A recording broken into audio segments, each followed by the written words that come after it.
So I'm starting the video, and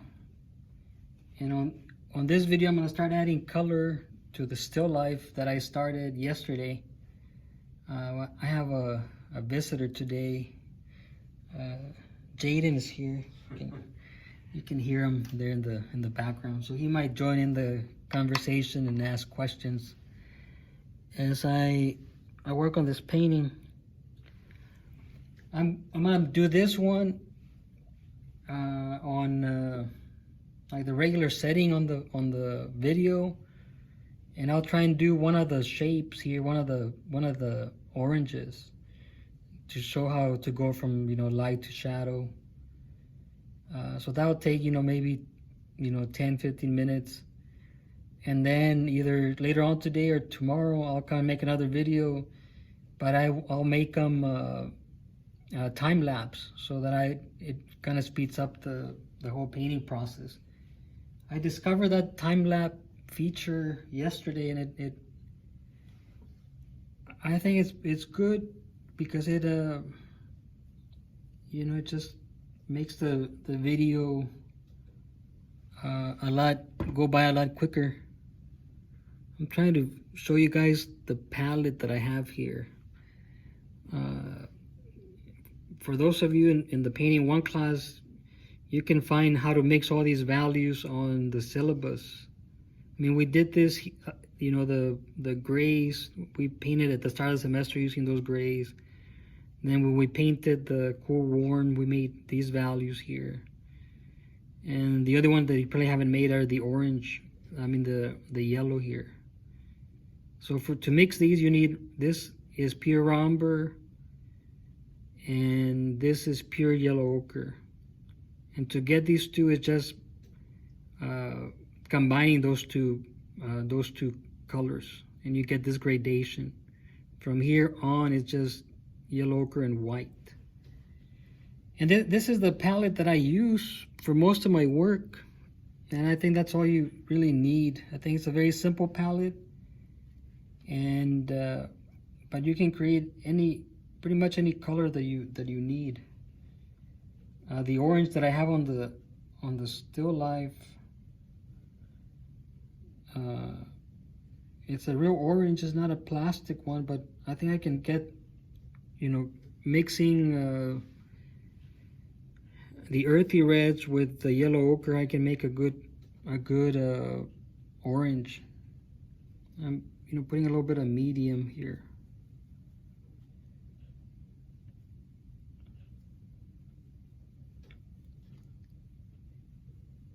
And I will try and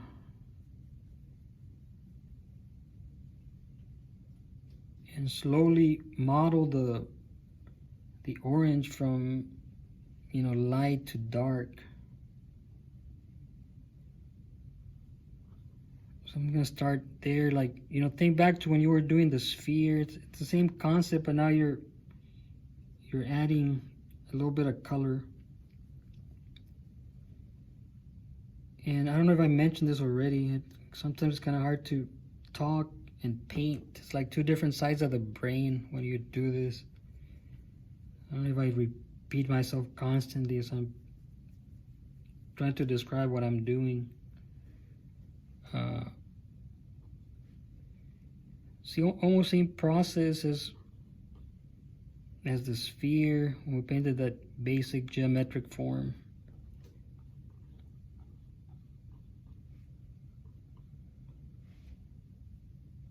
And so I'm adding a little bit of the darker yellows and adding some of the darker reds to make a darker orange.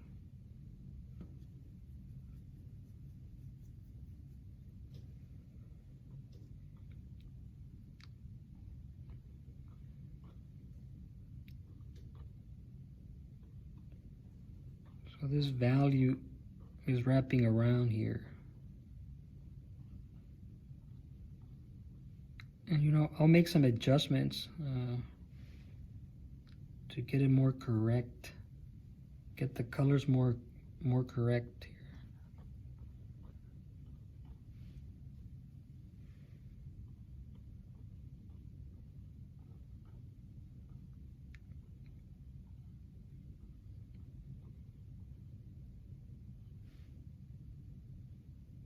I've been getting some emails back from my Painting One students. Now their master copies that they completed, some of them are really, really well painted.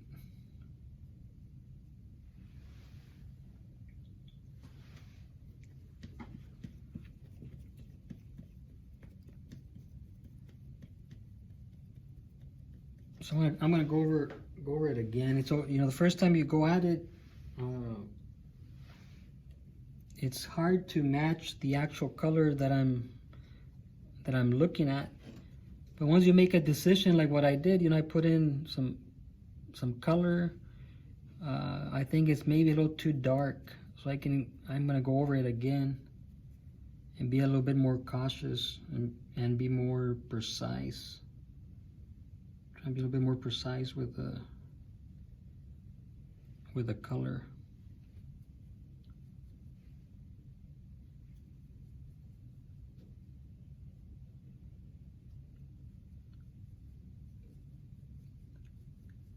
And I feel that it ended up the way that it looks now, a little too dark and a little too warm. I think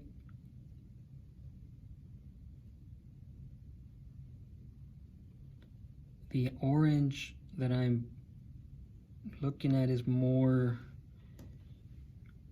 towards a yellow-orange spectrum.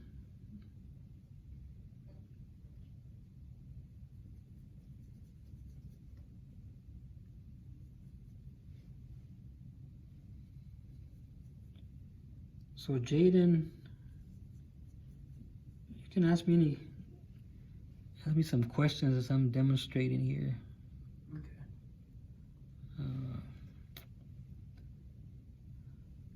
So your initial laying of the colors, it's kind of like your first estimate at it, and then you'll go back and make it more accurate. Yeah, you have to make a decision, and it might be the wrong decision.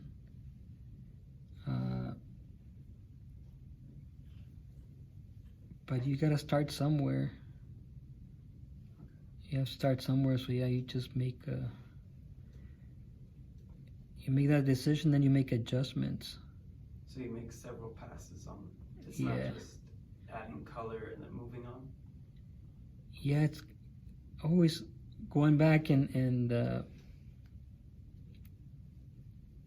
readjusting what you did until it looks right.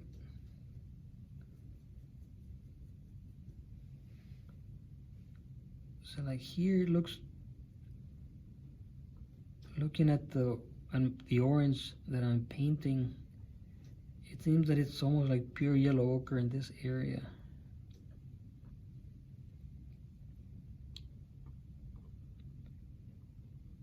And as the form goes away from you, I would imagine, because you've got, I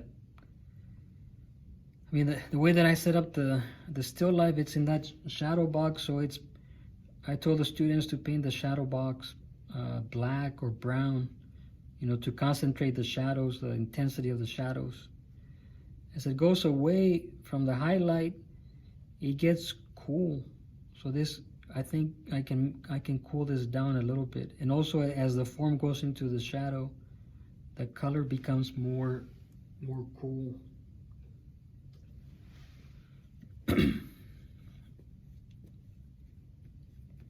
And I've got the orange,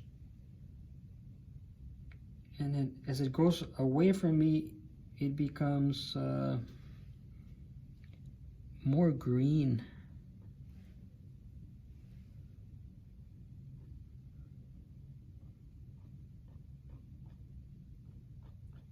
For that, did you mix green with some of the orange, or is it just?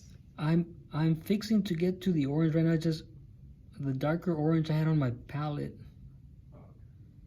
And by the end now, as it starts to go here into the shadow, I'll put a little bit of I'll make green.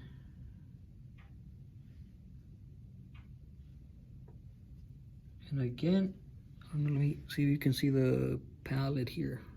So I made green. I use this yellow, this, and this blue, made this green. I'll see how that works.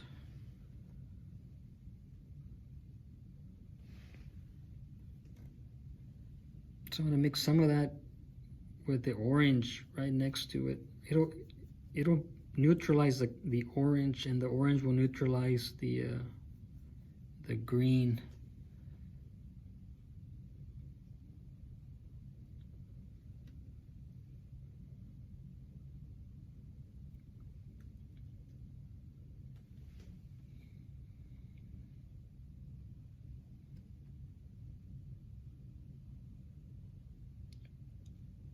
And there will still be more adjustments that have to be made, but I'm liking the effect it has here. Right now it looks very green next to the orange, but I can add more. I think overall the orange is more, like I said, more yellow orange. So I'm going to put more yellow into the green. So as it transitions here, it will be yellow green going to yellow orange.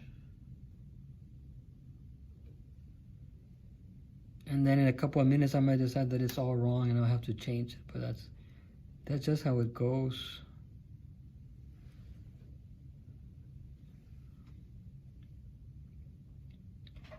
And what you notice there, like I think I've mentioned this in the other videos,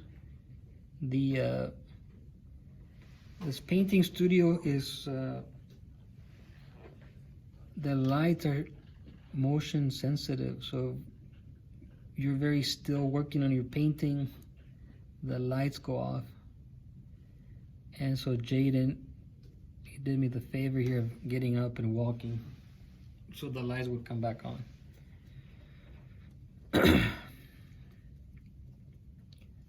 So that's looking more like it.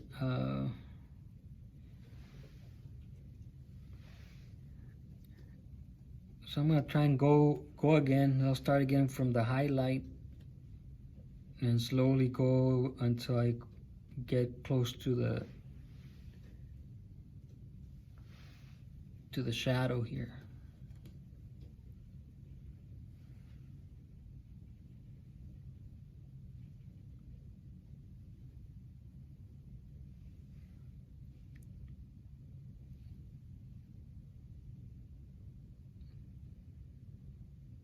So now I'm using a very bright value, or the lightest value of yellow that I have.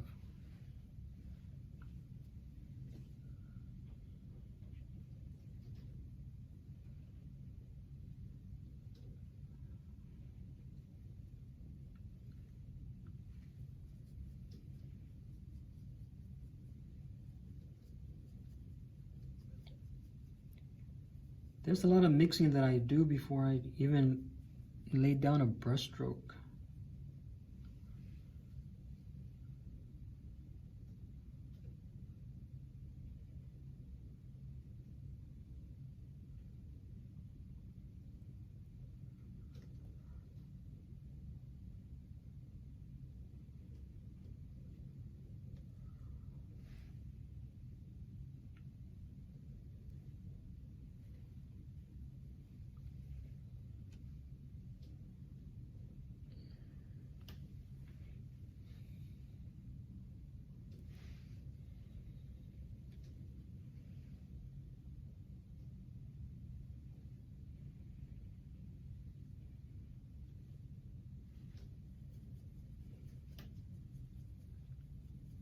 Put a little bit more red into it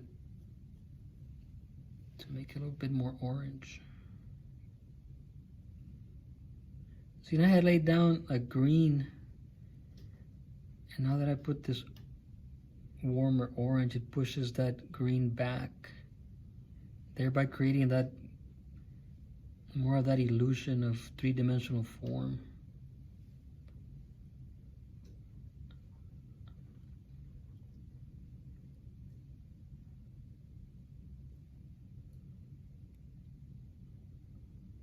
Does the orange push back the green because it's a warmer color? Yeah. Yeah, you always have to think along those terms with painting. Cool warmers, cool colors recede, and warm colors project forward.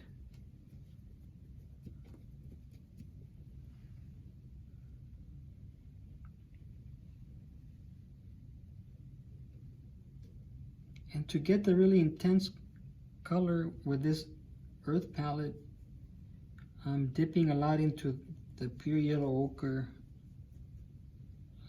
so that the color doesn't get too washed out.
So now I feel I can go into the shadow,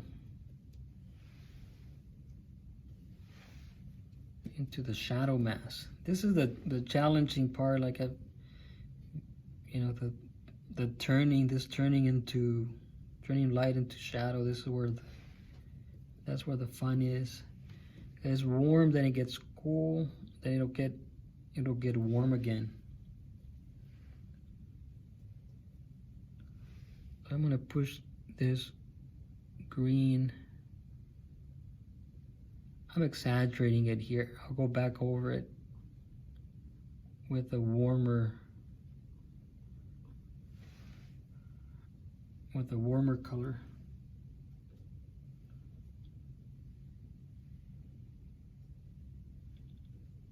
I'm gonna mix more green.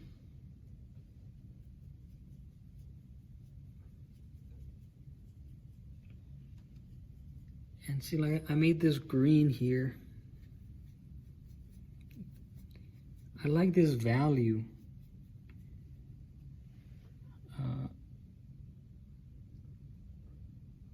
It's progressively getting darker. I can bring it closer to the orange.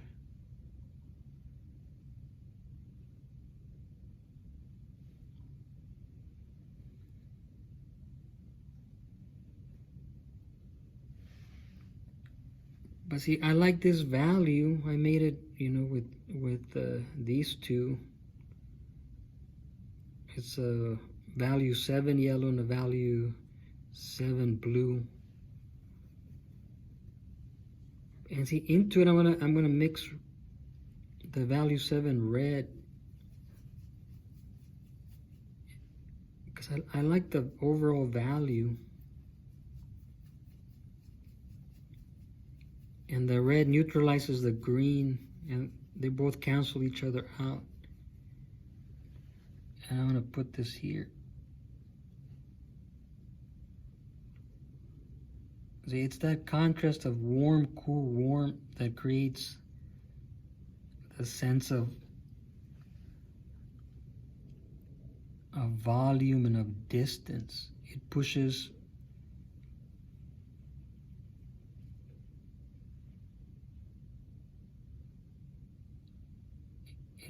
some things forward, some things back. And this is just one go at it, you know. I'll go back over it.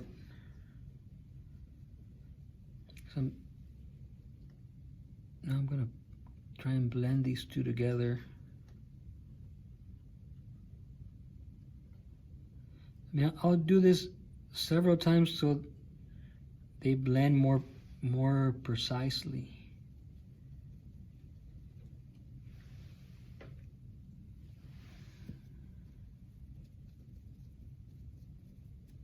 And I can still go darker here. A darker value. I'm moving on down my values here. It's gonna look violet. I'm mixing blue and red. And I'm gonna put some raw umber, which is the darkest. This is how yellow looks when it's really dark.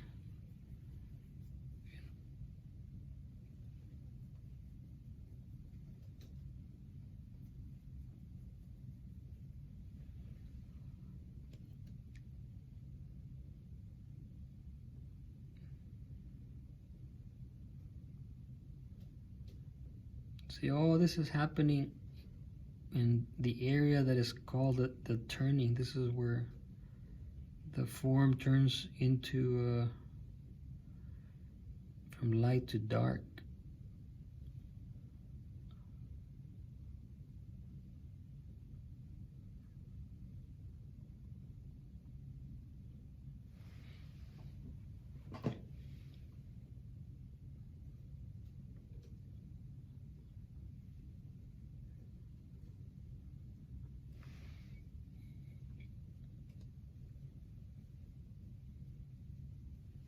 And then because the objects are in my dark box, all this cool black in the box is gonna bounce in here. So overall, the value of the shadow mask will be it'll be cool.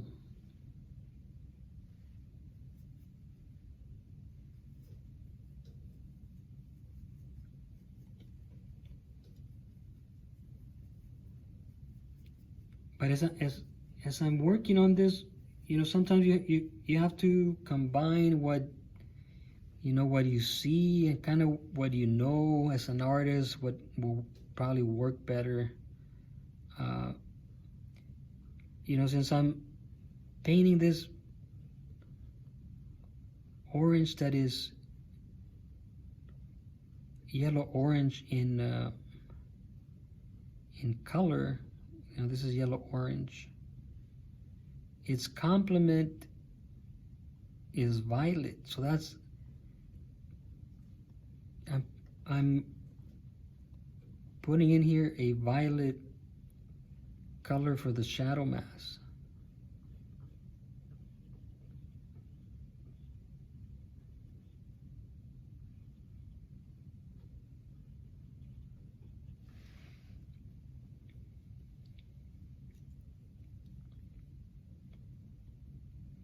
And I'll still go back in and adjust it.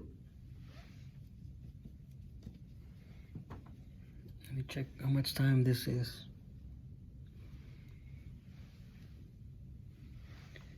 What's 24 minutes?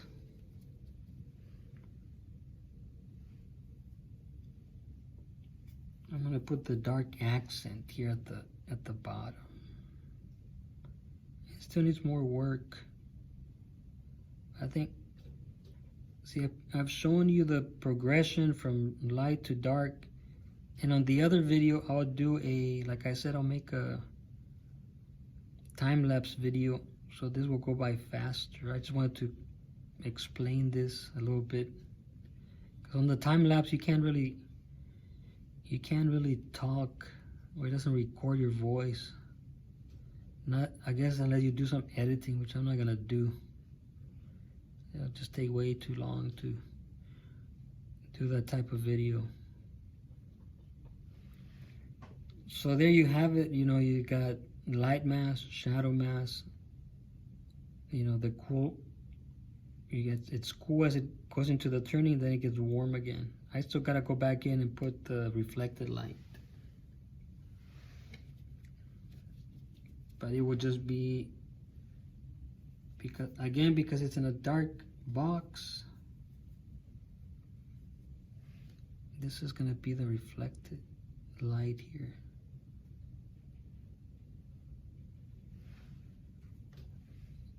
Like I said, this is not the finished product, but you can see how I went about painting this. So I'll stop the video right here.